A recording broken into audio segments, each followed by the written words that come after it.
You wanna know about the Indigo Village? Well, I've been there, you know. No, seriously, I have. I even stayed there for a couple of weeks, you know, just to get away from it all. Where is it? How should I know? Yeah, I said I've been there, but I don't know where the fucking place is on the globe, if that's what you're asking. I was on vacation with some friends up in Europe. We were touring the shit out of that place. France 1 week, Spain the next, a stop in Switzerland just for laughs. Just the regular college bullshit. We were in Poland at one point. Final days of our trip. It was me, Angela, Ethan and Scott. We were at the airport about to board a plane to... Well, I can't remember where, but it was our final stop before we flew back to the States. So we get on this plane and we take off. A little while later, the pilot came on and told us we were about to reach our destination. Looking out the window I could... What? Anything unusual about the plane? What kind of a fucking question is that? The actual trip? I ate shitty food, watched a shitty movie, and took a shitty dump. So no, the trip was not abnormal. Now can I continue?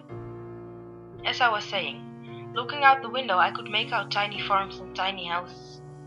Now normally, that would not attract my curiosity, but all these farms and houses were lit up. And I mean brightly lit up. Think of Vegas at midnight. Now multiply that by 100.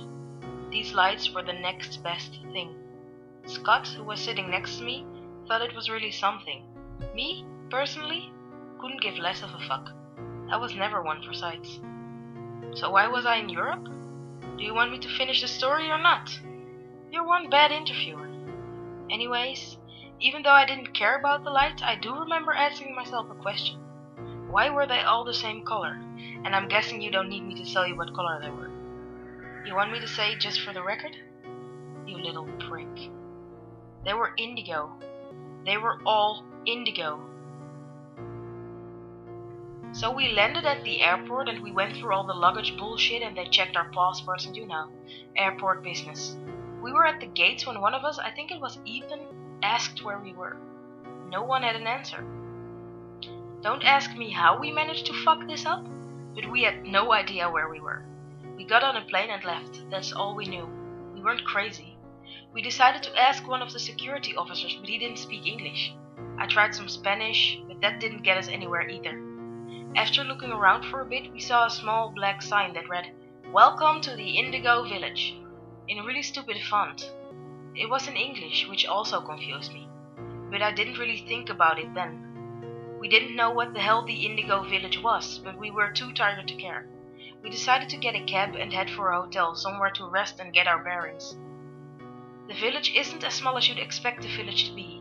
It didn't have skyscrapers or anything, but it wasn't a village. Just a regular downtown city, I'd say, with low building and lots of lights. Now things began to seem odd when I noticed that there were no cars in the parking lot of the airport. It was around midnight, but it's an airport, and there were people inside of the airport, so it was a little weird. The next thing I noticed was there were no cabs. What kind of an airport didn't have a taxi service? But we were tired and didn't want to waste our time trying to communicate with the locals, so we just walked out of the passenger exit and continued downtown. We walked for about 15 minutes, heading towards the center of the village, where the indigo lights were really bright. When the silver car pulled up next to us, the driver's window went down and the guy with black sunglasses poked his head out. What did he look like?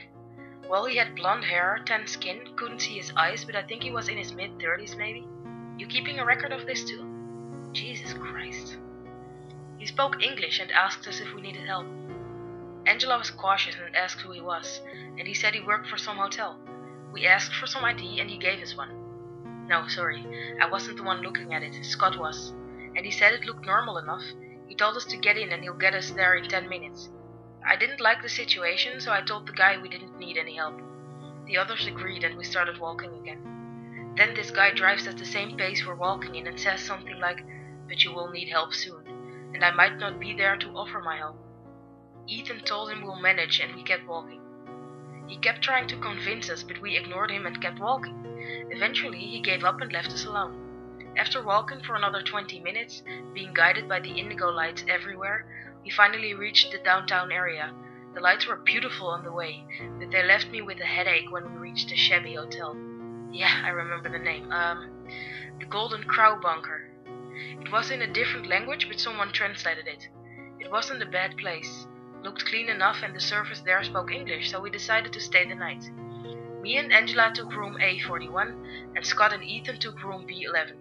We went to sleep almost immediately after opening the rooms. Me and Angela didn't even change, we just flopped in our beds and slept. Did anything happen? Well, for the majority of the night, no. But when I woke up, Angela wasn't in the room. Her stuff was gone and her bed had been made. I remember thinking she was downstairs in the lobby eating breakfast or something, but then I got up, got into the shower and got dressed. I opened the curtains to see the village in sunlight, but it was still dark. The lights were still on and there was no sun. I was confused and decided to check the time, but my phone was dead and there were no clocks in the room. I put on my shoes and decided to go downstairs. The lobby looked the same, but it was empty this time, with no staff. I rang the service bell a couple of times, but no one responded. Giving up, I decided to go to the guys' room to check if they were awake. I walked along the hallway that I saw them walk down to get to their rooms, but there was no room B11. In fact, there was no B level at all.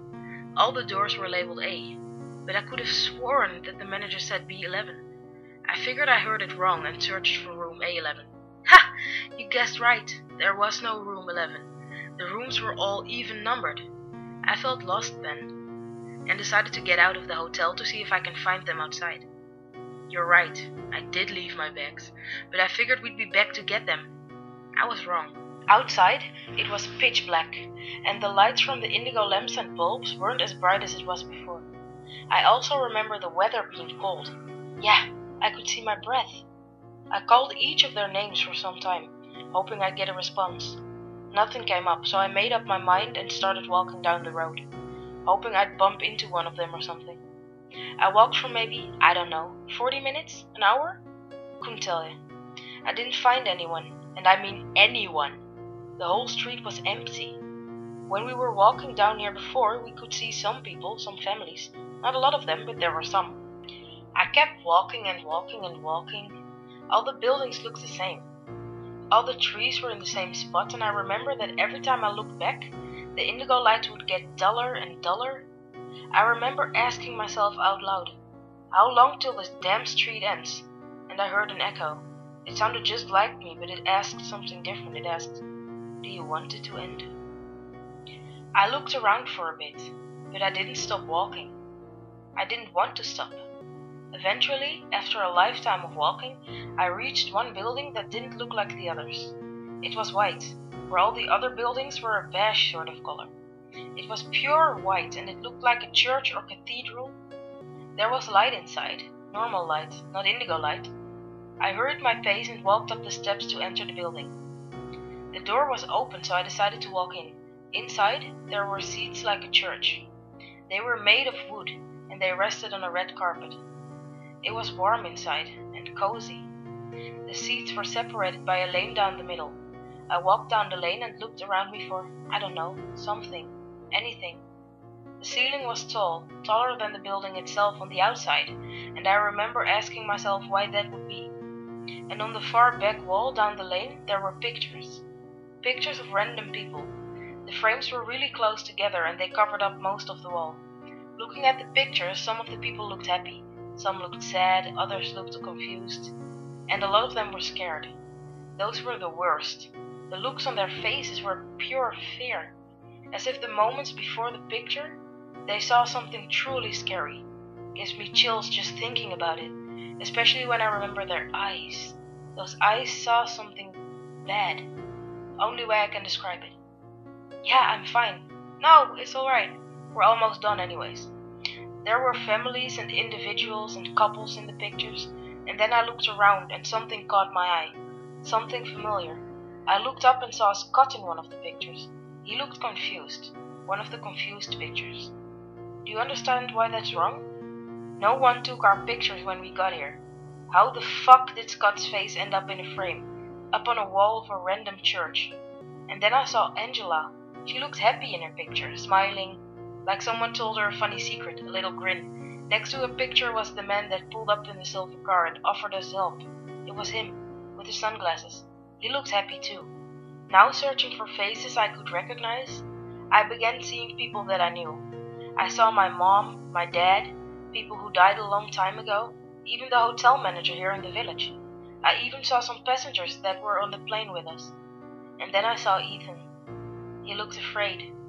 His face was twisted up into a weird position, and his eyes were looking into something horrifying. It was disturbing to see him like that. Then I heard a door close behind me. I turned around and saw me. You're looking at me like I'm crazy, but that's what I saw. It was me, or someone who looked just like me. They came up and stood about 10 feet from me. They sounded just like me when they said, "I know you'll miss them, but they belong here now. You can stay here too, just not now." Then indigo lights filled up the church, and my look-alike disappeared. I was drowning in the indigo lights. They were really bright and cold. I turned around and saw every single person that was in the picture in front of me, body and all. Then I woke up. No, not from like a dream. I woke up in a hospital, St. Peter's Care and Service in Chicago. Confused? So was I. And the things they told me didn't make sense. Apparently I was in an airplane crash, one that was coming from Poland. The plane was about to land and the pilot lost control and we crashed. I was out for 3 weeks.